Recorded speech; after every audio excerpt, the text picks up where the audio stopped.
Selamat datang kembali, para peziarah dari debu ke api perutusan dalam renungan doa audio ini. Saya Romo Robertus Bambang Rudianto, SC. Hari ini kita berhenti sejenak memasuki keheningan Jumat Agung. Hari ketika gereja mengajak kita berdiri di kaki salib, menatap luka, dan mendengarkan bisik kasih yang paling dalam. Mari kita mulai dengan satu nafas panjang bersama. Tarik, hembus, tarik, hembus. Sekarang, pejamkan mata bila nyaman. Rasakan tubuh ini. Rasakan napas. Perhatikan kondisi batin. Adakah kepedihan, kegelisahan, syukur, rindu? Biarkan semuanya hadir tanpa menilai. Izinkan diri Anda menghadirkan hari ini di hadapan Tuhan. Apa yang Anda rasakan? Lelah, gelisah, takut, atau ada secercah harap? Jangan menilai, hanya menyadari. Selanjutnya, dengan cinta kasih, mendoakan dari dalam dada, semoga damai beserta kita. Ke diri sendiri, ke ruangan rumah tempat kita berada, ke wilayah di luar ruangan rumah tempat kita berada, ke pulau, negara, benua tempat kita berada, ke bumi dan seluruh alam semesta. Sampaikan doa dengan terus mengatakan, semoga damai beserta kita. Semoga damai menyelimuti mereka yang menderita, yang merasa ditinggalkan, yang haus akan kasih. Amin. Kita akan mendengarkan dua kata terakhir yang diucapkan Yesus di kayu salib yang menembus hati manusia. Aku haus dan sudah selesai.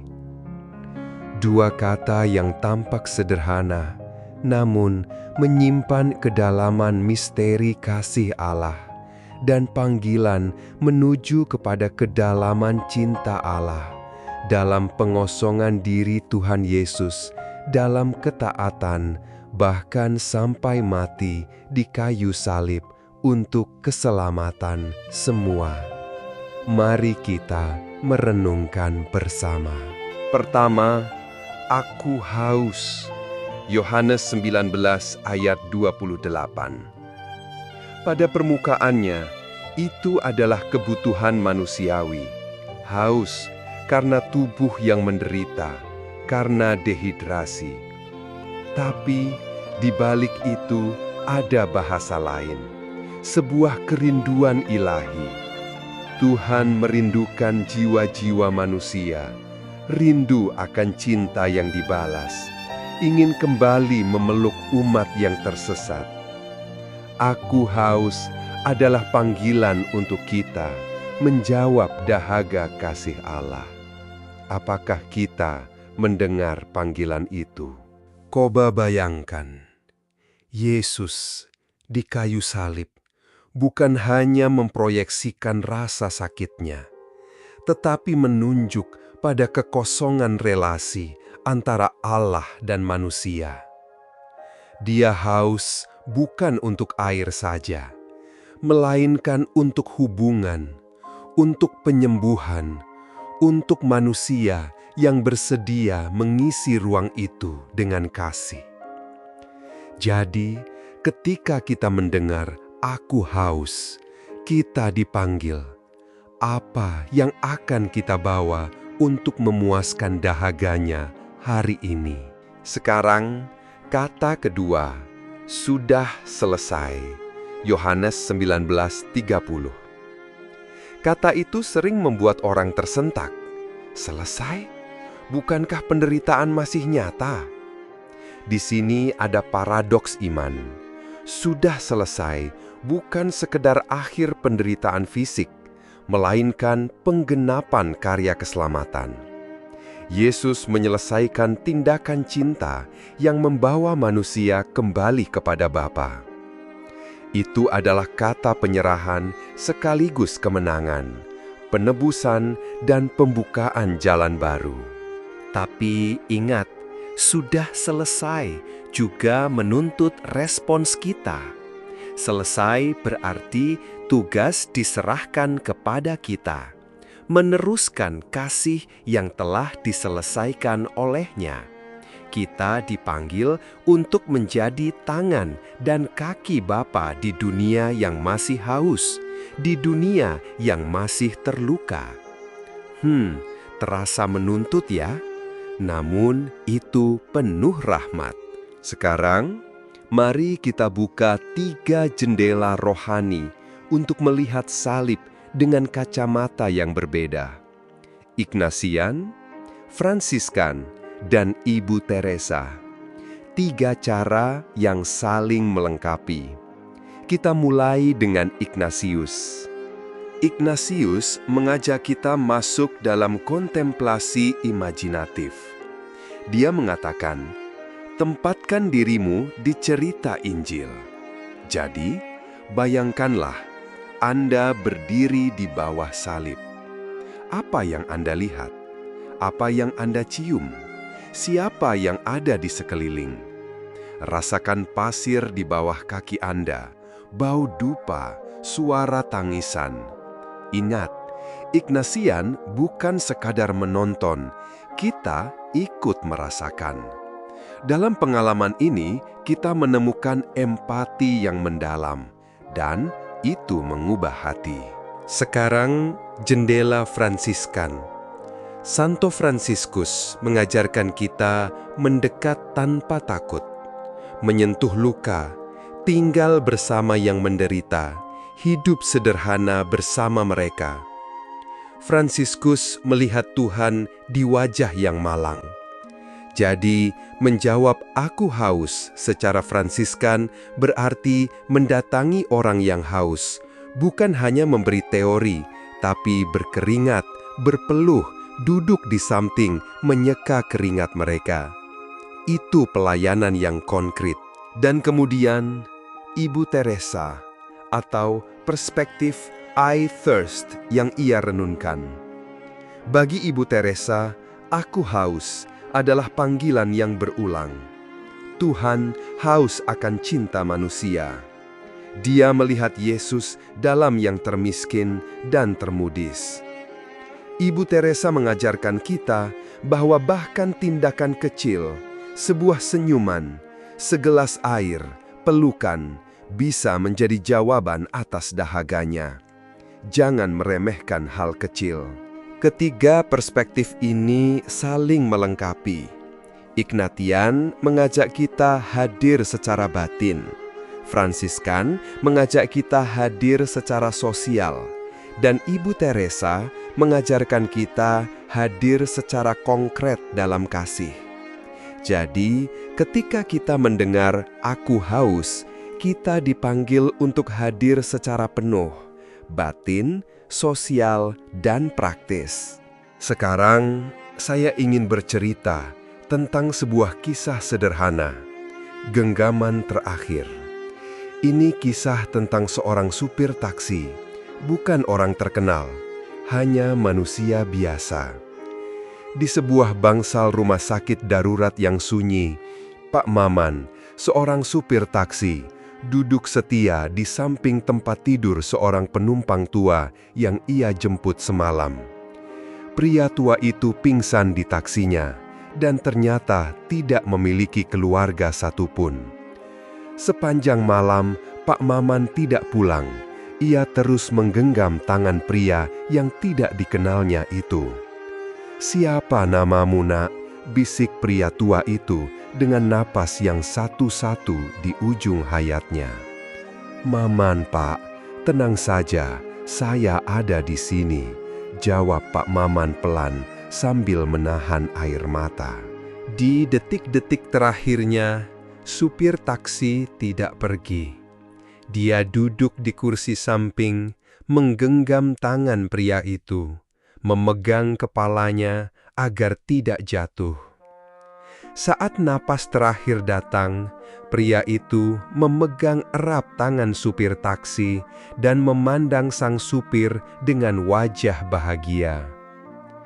Terima kasih sudah melihat saya saat saya tak terlihat oleh dunia," kata pria itu sebelum akhirnya menutup mata selamanya.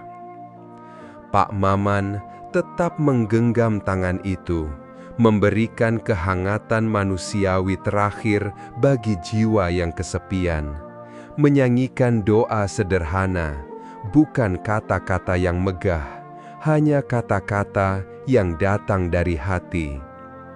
Setelah itu, dia mengurus jenazah, memastikan ada pemakaman yang layak, membereskan barang-barang sederhana sang pria. Tidak ada kamera, tidak ada penghargaan, hanya kehadiran yang setia. Kisah ini mungkin kecil, tapi itu melukiskan semangat Jumat Agung. Hadir di saat paling rapuh, menjadi jawaban atas dahaga, meskipun hanya dengan genggaman tangan. Kita sering memikirkan tindakan luar biasa, tapi seringkali yang paling suci adalah kehadiran yang sederhana dan setia. Mari kita berhenti sejenak untuk menautkan kisah itu dengan kata-kata Kristus, "Aku haus." Siapa orang yang kita temui hari ini yang haus akan perhatian, yang haus akan keadilan, yang haus akan pengampunan? Mungkin mereka yang duduk di sebelah kita, mungkin itu diri kita sendiri. Jawabannya bisa sederhana: dengarkan, kunjungi, beri waktu. Sekarang, saya ajak Anda masuk ke sebuah waktu hening yang terarah. Saya akan memberi beberapa pertanyaan, dan Anda boleh merenung. Tidak perlu menjawab dengan kata-kata keras, biarkan Tuhan berbicara di dalam. Pertanyaan pertama, apa yang telah kulakukan bagi Kristus? Kedua, bagaimana aku menjawab dahaganya hari ini? Ketiga, siapa orang yang paling membutuhkan kehadiranku sekarang? Ambil waktu, tarik nafas. Mungkin muncul rasa bersalah, oh ya, atau mungkin muncul rasa syukur. Biarkan perasaan itu datang. Kalau muncul penyesalan, serahkan itu dalam doa. Kalau muncul resolusi, pegang itu dengan lembut. Saya akan menunggu sebentar. Baik, sekarang jika Anda merasa terpanggil untuk menuliskan satu komitmen kecil, lakukanlah. Mungkin mengunjungi satu orang lansia dalam seminggu, memberikan satu porsi makanan, menjadi sukarela di pusat penampungan, atau sekadar menelepon seseorang yang sering sendiri. Ingat, aksi kecil yang konsisten lebih bermakna daripada janji besar yang segera pudar. Dalam tradisi Ignatian, ada latihan sederhana, eksamen, menoleh pada hari kita, melihat di mana kita hadir, di mana kita gagal, siapa yang kita abaikan. Lakukan ini dan renungkan momen ketika Anda merasakan kasih Tuhan dan momen ketika Anda belum menjawab panggilannya. Dengan begitu, sudah selesai menjadi bukan alasan untuk pasif, tetapi dorongan untuk aktif dalam cinta. Sekarang, saya ingin mengajak Anda untuk sebuah doa singkat penyerahan di kaki salib. Jika nyaman, tundukkan kepala. Kita akan berbicara langsung kepada Kristus yang haus akan kasih. Tuhan Yesus, di kayu salib Engkau berkata, "Aku haus." Aku datang membawa apa yang kumiliki, hati yang lelah, tangan yang terbatas, cinta yang sederhana. Terimalah, pakai untuk menyejukkan dahagamu. Ajari aku hadir seperti supir taksi itu, tanpa pamrih, tanpa mencari pujian, hanya setia. Tuhan, ku juga mendengarkan kata-Mu, sudah selesai. Aku percaya karya keselamatan-Mu, tapi aku mohon, kiranya rahmat-Mu mengubah aku agar menjadi perpanjangan kasih-Mu. Biar kata sudah selesai mendorong aku untuk bekerja, untuk mengasihi lebih nyata, untuk memelihara yang rapuh, untuk hadir bagi yang terabaikan. Amin. Sebelum kita menutup, beberapa panduan membangun niat konkret. Jawaban atas dahaga itu bisa tampak seperti 3 tindakan konkret. 1. Mendengarkan, telepon, hadir, beri waktu. 2. Memberi, makanan, pakaian, donasi yang benar-benar sampai ke yang membutuhkan. 3. Membela, berbicara untuk yang tak bersuara. Ketiga hal ini sejalan dengan Ignatian, Fransiskan, dan semangat Ibu Teresa. Juga, jangan lupakan doa meditasi setiap hari. Sediakan 10-15 menit. Masuk imajinasi ke Misa Jumat Agung. Lihat, rasakan, jawab. Buatlah komitmen nyata kecil yang bisa diuji. Misalnya, selama 40 hari ke depan, 1 tindakan belas kasih setiap minggu. Start small, start now. Sekarang, mari kita akhiri dengan berkat singkat. Semoga Allah yang menghidupi kita melalui penderitaan anaknya, memberi kita hati yang peka terhadap dahaga sesama. Semoga Roh Kudus memberi kita keberanian untuk hadir, terutama pada mereka yang paling membutuhkan. Dan semoga kita mengalami damai yang melampaui pengertian, bahwa di dalam kelemahan kita, kasih-Nya menyempurnakan. Amin. Terima kasih saudara-saudari. Bila Anda mau, tutuplah perenungan ini dengan menawarkan 1 tindakan nyata yang akan Anda lakukan minggu ini, baik untuk diri sendiri maupun untuk orang lain. Simpan komitmen itu dalam hati. Tuhan menyertai setiap langkah kecil kita. Akhir kata, ingatlah, aku haus dan sudah selesai. Bukan sekadar kata-kata yang kita dengar 1 kali setahun. Mereka adalah undangan hidup untuk menjawab dahaga kasih Allah dengan hidup kita. Pergilah dalam keheningan, dalam kasih, dan berikan kehadiranmu kepada dunia yang masih haus. Selamat menjalani Jumat Agung. Semoga berkat Tuhan selalu menyertai Anda dan hadirlah dengan hati